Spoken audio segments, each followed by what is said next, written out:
बातमी विदर्भातून विदर्भातील शाळा 30 जून पासून सुरू होणार आहेत। नागपूर खंडपीठाने हा महत्त्वाचा निर्णय घेतलाय।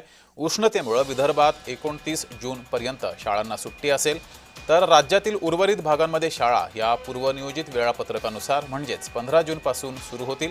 विदर्भातील विद्यार्थ्यांच्या आरोग्याचा विचार करून प्राथमिक आणि माध्यमिक तसंच उच्च माध्यमिक शाळांच्या सुट्ट्यांमध्ये वाढ करण्यात आली आहे। 15 जून ऐवजी ह्या शाळा 30 जून पासून सुरू होतील। अधिक माहिती घेऊया, आपले प्रतिनिधी तेजस मोहतुरे आपल्या सोबत जोडलेले आहेत। तेजस,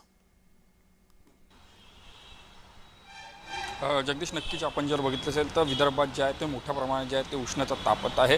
आजच्या जर विचार केला असेल तर नागपुरात 43 ते 44 तापमान जे आहे ते आहे। त्यामुळे जे आहे ते या संपूर्ण संदर्भात जर बघितलं असेल तर 22 जूनपासून जे आहे ते शाळा सुरू होणार आहे ती। मात्र उर्वरित महाराष्ट्रात जे आहे ते 22 जूनपासून जे शाळा सुरू होणार आहे। मात्र या संपूर्ण संदर्भात जर बघितलं असेल तर उष्णतेच्या लक्षात घेता जे आहे ते 30 जूनपासून जे आहे विदर्भातली शाळा जे आहे ते सुरू होणार आहे आणि नवीन शैक्षणिक सत्राला जे आहे ते एकूणच सुरुवात होणार आहे। या संपूर्ण संदर्भाने जर बघितलं असेल तर मुंबई उच्च न्यायालयाच्या नागपूर खंडपीठाने या संपूर्ण याची दखल घेतली। या संदर्भात जे आहे ते शिक्षण समिती असेल किंवा शिक्षक संघटना यांनी जे आहे ते या संपूर्ण याच्यात जे आहे ते संताप व्यक्त केला होता। मात्र विद्यार्थ्यांच्या आरोग्याच्या दृष्टिकोनातून, सुरक्षेच्या दृष्टिकोनातून जे आहे ते आता 30 जूनपासून जे आहे ते शाळा जे आहे ते सुरू होणार आहे। या संपूर्ण संदर्भाने जर बघितलं असेल तर आता जे दिलासादायक जे आहे ते बातमी जे आहे ते विद्यार्थ्यांसाठी असणार आहे। 1 जूनपासून जे आहे ते विद्यार्थी एका अर्थानं जे 1 जुलैपासून जे आहे ते विद्यार्थी जे आहे ते नवीन शैक्षणिक सत्राला जे आहे ते अर्थानं सुरुवात होणार आहे। मात्र ज्या पद्धतीने तापमान जे आहे ते वाढत आहे,